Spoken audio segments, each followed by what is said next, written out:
ভাই আসসালামু আলাইকুম ভাই, কিতা অবস্থা ভাই? ভালো আছেন ভাই? ওয়ালাইকুম সালাম ভাই, ভালো আছি। কিতা খবর আপনার?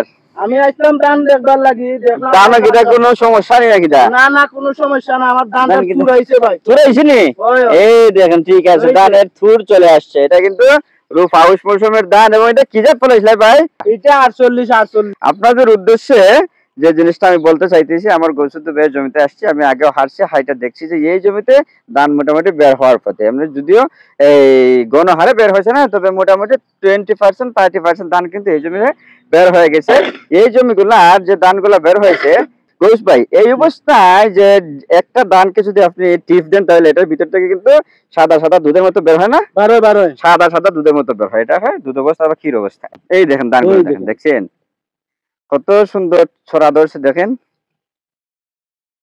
ঠিক আছে ঘোষ ভাই, নাচবা, ঠিক আছে। যখন পুরো দমে যখন ধানটা পেকে যাবে, ভালো একটা ফসল আসবে আপনার জমিতে, তখন অবশ্যই মানে কৃষকের মুখে হাসি ফোটে।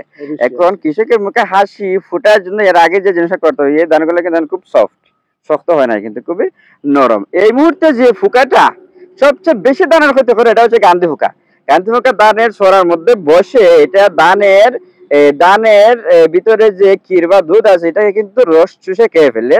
এবং ধান গাছের বা ধানের শীষের মধ্যে, একটি ধানের মধ্যে ফুটা অবস্থায় দেখা যায় যে, যেমন ওই ফুকা ওই ধানটাকে যেমন চিবিয়ে চিবিয়ে খেয়ে ফেলছে, এরকম মনে হয় না কিছু ধানে?